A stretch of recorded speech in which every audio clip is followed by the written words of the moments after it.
யாவரும் கேளிர் YouTube channel. நான் உங்கள் மதன். மீண்டும் இந்த வீடியோவில் உங்களை சந்திக்கிறதுல மிக்க மகிழ்ச்சி. நம்ம இன்றைக்கி எதை பற்றி பார்க்க போகிறோம் அப்படின்னு பார்த்தீங்கன்னா, பைத்தானில் டைப்காஸ்ட் அப்படிங்கிறத பற்றி பார்க்க போகிறோம். இந்த டைப்காஸ்ட் அப்படிங்கிறது என்ன அப்படின்னா, ஒரு டேட்டா டைப்லேருந்து இன்னொரு டேட்டா டைப்புக்கு வந்து எப்படி ஒரு வேரியபிளை நம்ம மாற்றிக்கிறது அப்படிங்கிறத நம்ம பார்க்க போகிறோம். இது ப்ரோக்ராமிங்குள்ளே போகும்போது பார்த்திங்கன்னா, ப்ரோக்ராம்ஸை யூஸ் பண்ணிக்கிட்டு இருக்கும்போது நிறைய சிச்சுவேஷனில் நமக்கு ஒரு டேட்டா டைப்பை இன்னொரு டைப்பாக கன்வெர்ட் பண்ணி ஒரு இடத்துல யூஸ் பண்ண வேண்டியது வரும். அப்படி சூழ்நிலைக்கு எப்படி ஒரு இண்டீஜரை ஒரு ஃப்ளோட்டாவோ அல்லது ஒரு ஸ்ட்ரிங்கை ஃப்ளோட்டாவோ அல்லது இண்டீஜராகவோ இப்படி ஒவ்வொரு டேட்டா டைப்ஸையும் நம்ம எப்படி மற்ற டேட்டா டைப்பாக அதில் இருக்கக்கூடிய வேல்யூஸை கன்வெர்ட் பண்ணி யூஸ் பண்ணலாம் அப்படிங்கிறத தான் இந்த வீடியோவில் நம்ம முழுசாக பார்க்க போகிறோம். நம்ம நார்மலாக இப்போ a = 10 அப்படின்னு கொடுத்தோம் அப்படின்னா, இதனுடைய டைப் பார்த்திங்க அப்படின்னா என்ன இருக்குது அப்படின்னு பார்த்திங்கன்னா, டைப் ஆஃப் ஏன்னு சொல்லி கொடுக்குறேன். இதனுடைய டைப் பார்த்திங்கன்னா இண்டீஜராக இருக்குது. இப்போ இந்த ஏயில் இருக்கிறது 10ங்கிறது இண்டீஜர். எனக்கு இந்த வேல்யூவை நான் ஒரு ஃப்ளோட் வேல்யூவாக இன்னொரு வேரியபிளுக்கு நான் அசைன் பண்ண விருப்பப்படுறேன். அதை எப்படி நான் அசைன் பண்ணுறது அப்படிங்கிற பார்ப்போம். இப்போ உதாரணத்துக்கு b = a அப்படின்னு கொடுத்துருக்கேன்.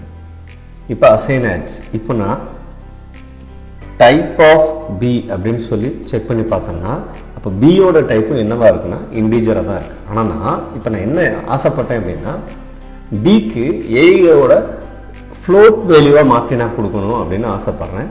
அப்போ நான் என்ன செஞ்சுருக்கணும் அப்படின்னு பார்த்தீங்கன்னா, வேறு ஒரு மெத்தடை யூஸ் பண்ணியிருந்திருக்கணும். அது எப்படிங்கிறத இப்போ பார்ப்போம். இப்போ பிக்கு பதிலாக சி எடுத்துக்கிறேன். சியை வந்து ஃப்ளோட்டாக யூஸ் பண்ணணும் அப்படின்னு நினைக்கிறேன். ஃப்ளோட் வேல்யூ ஏயோட ஃப்ளோட் வேல்யூ வேணும். ஃப்ளோட் ஆஃப் ஏ, அவ்வளோதான். இப்போது ஏ என்னவா இருக்கும் அப்படின்னு பாருங்கள். டைப் ஆஃப் ஏ இன்னும் இண்டீஜராக தான் இருக்குது. ஆனால் டைப் ஆஃப் சி என்னவா இருக்குது அப்படின்னு பார்த்தீங்கன்னா ஃப்ளோட். வேணால் பிரிண்ட் பண்ணி பார்ப்போம், அதனுடைய ஃப்ளோட் வேல்யூ என்ன வருதுன்னு பார்ப்போம். சி இப்போ பிரிண்ட் பண்ணி பார்ப்போம். சியை பிரிண்ட் பண்ணுறோம். 10.0 அப்படிங்கிற ஃப்ளோட் வேல்யூ கிடைக்குது. ஒரு டேட்டா டைப்பில் இருக்கக்கூடிய ஒரு வேரியபிளில் இருக்கக்கூடிய ஒரு வேல்யூவை எடுத்து அந்த வேல்யூவை இன்னொரு டைப்பாக கன்வெர்ட் பண்ணி கொடுக்குறது வந்து டைப்காஸ்ட்னு சொல்லுவோம். இப்போ நான் என்ன இண்டீஜரை எப்படி ஃப்ளோட்டாக கன்வெர்ட் பண்ணுறது அப்படிங்கிறத பார்த்துட்டோம். இப்போ ஆக்சுவலாக சியில் ஃப்ளோட் வேல்யூ தான் இருக்குது. இப்போ நான் சி அகெயின் நான் என்ன செய்கிறேன் அப்படின்னு பார்த்தீங்கன்னா, 45.52 அப்படிங்கிற 25 அப்படிங்கிற ஒரு வேல்யூ கொடுத்துருக்கேன். இது ஃப்ளோட் வேல்யூ தான். சி வந்து இப்போ டைப் ஆஃப் சி வேணால் செக் பண்ணிக்கோங்க, ஃப்ளோட்டாக தான் இருக்குது. இப்போ இந்த ஃப்ளோட்டில் இருக்கிறத இண்டீஜராக மாற்றி நான் ஒரு டிங்கிற வேரியபிளுக்கு அசைன் பண்ணணும்னு நினைக்கிறேன். அப்போ எப்படி பண்ணுறதுன்னா, இன்ட் ஆஃப் சி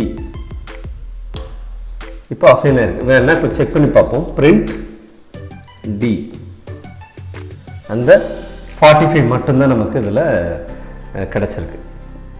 இந்த ரிமைண்டரில் கொஸ்டின் வேல்யூ மட்டும்தான் நமக்கு அதில் அசைனாக இருக்குது. இதனோட டைப் வேணாலும் செக் பண்ணி பார்த்துக்கோங்க. என்னவாக இருக்கும் அப்படின்னு பார்த்தீங்கன்னா இண்டீஜராக இருக்கும். அப்போது இண்டீஜரை ஃப்ளோட்டாக மாற்றலாம், ஃப்ளோட்டை இண்டீஜராக மாற்றிக்கலாம். இதை இந்த மாதிரி மாற்றுறதுக்கு பேர் வந்து டைப்காஸ்ட்னு சொல்லுவோம். இப்படி எல்லாத்தையுமே எல்லாமே மாற்ற முடியும் அப்படின்னு பார்த்தீங்கன்னா, ஸ்ட்ரிங்கை இண்டீஜராகவோ ஃப்ளோட்டாவோ மாற்ற முடியாது. எல்லா சிச்சுவேஷனுக்கும் மாற்ற முடியாதான்னு கேட்டிங்கன்னா அப்படி கிடையாது. என்னென்ன சிச்சுவேஷனில் மாற்றலாம்ங்கிறத பார்ப்போம். மற்ற அதர் சிச்சுவேஷன் எல்லாத்துலேயுமே மாற்ற முடியாது. இப்போ பாருங்கள், ஒரு ஸ்ட்ரிங்கை நான் கொடுக்குறேன். எஸ் அப்படிங்கிற ஒரு ஸ்ட்ரிங்கை வச்சுக்கணும். எஸ் = மதன் 10 அப்படின்னு கொடுத்துருக்கேன். இப்போ இதில் 10ங்கிற வேல்யூ இருக்குது. பட் ஆனால் இது வந்து ஸ்ட்ரிங். இப்போ இதனுடைய டைப் என்ன பாருங்கள்,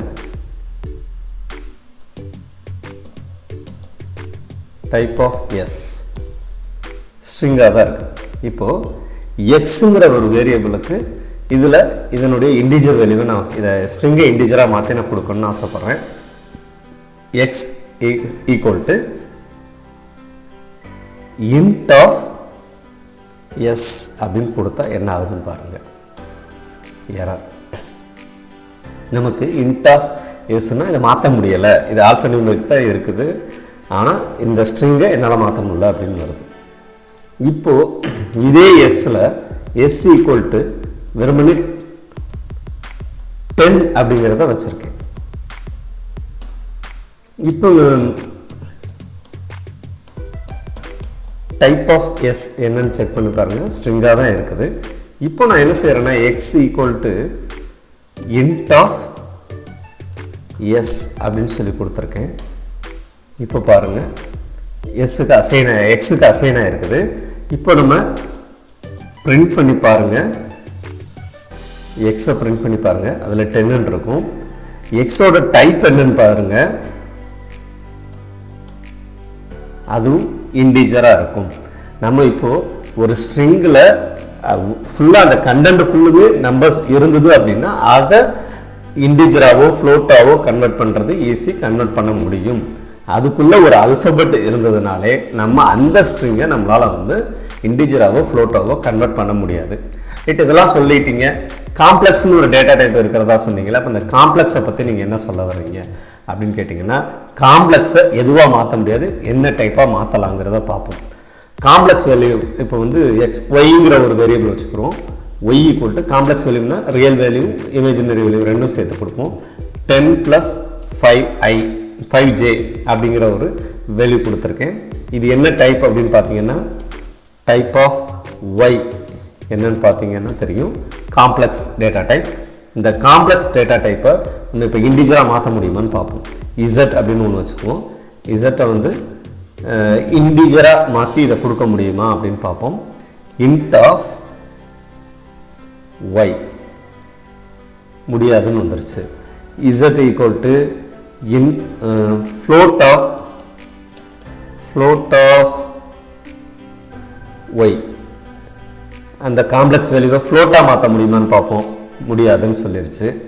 இப்போ நம்ம என்ன செய்ய போகிறோம் அப்படின்னு பார்த்தீங்கன்னா, ஃபைனலாக z equal to string of y, இது முடியும்.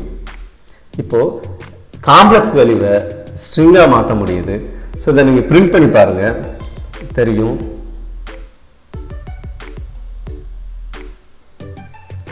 அதை ஒரு ஸ்ட்ரிங்காக அசைன் பண்ணி 10 + 5jங்கிறதே ஒரு ஸ்ட்ரிங்காக மாற்றி அதை அப்படியே வந்து இதுக்கு அசைன் பண்ணிடுச்சு.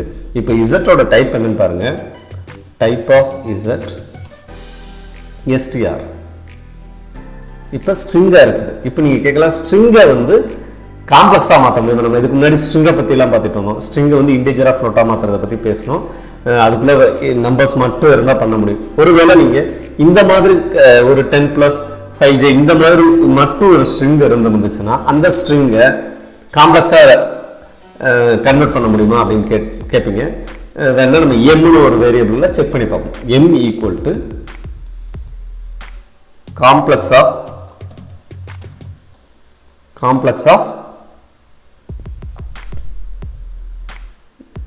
z கன்வெர்ட் பண்ண முடியுது. கன்ஃபார்மாக அதுக்குள்ளே இந்த ஸ்ட்ரிங் வந்து வெறும் காம்ப்ளெக்ஸ் கேரக்டர்ஸ் மட்டும் உள்ளே இருந்ததுன்னா கன்வெர்ட் பண்ண முடியுது. இப்போது எம்மோட டைப் வேணால் செக் பண்ணி பாருங்கள். அது காம்ப்ளெக்ஸாக இருந்ததுன்னா 100% கரெக்ட். பார்த்தீங்களா, எம்மோட டைப்பு காம்ப்ளெக்ஸாக இருக்குது. ஸோ காம்ப்ளெக்ஸை ஸ்ட்ரிங்காக மாற்ற முடியும். காம்ப்ளெக்ஸ் வேல்யூ மட்டும் ஒரு ஸ்ட்ரிங்குக்குள்ளே இருந்தது அப்படின்னா அதை நீங்கள் திருப்பி ரீகெயின் காம்ப்ளெக்ஸாகவும் மாற்றிக்க முடியும். ஸோ இந்த டேட்டா டைப்ஸை இந்த லெவலில் நீங்கள் மாற்ற முடியும். இன்டிஜர், ஃப்ளோட் இதெல்லாம் மாற்றிக்கிறோம் நம்ம. அப்படி ஒரு ஸ்ட்ரிங்கை வந்து நீங்கள் இன்டிஜராகவோ ஃப்ளோட்டாவோ மாற்றணும்னா அந்த ஸ்ட்ரிங்குக்குள்ளே என்ன இருக்கணும், இதெல்லாம் இந்த வீடியோவில் நம்ம பார்த்துருக்கோம். இந்த வீடியோ உங்களுக்கு பிடிச்சிருந்ததுன்னா, இந்த சேனல் இது வரைக்கும் நீங்கள் சப்ஸ்கிரைப் பண்ணாத ஆளாக இருந்தீங்கன்னா இந்த சேனலை சப்ஸ்கிரைப் பண்ணிக்கோங்க. இந்த வீடியோ உங்களுக்கு பிடிச்சிருந்ததுன்னா இதை லைக் பண்ணுங்கள், ஷேர் பண்ணுங்கள். நன்றி, வணக்கம்.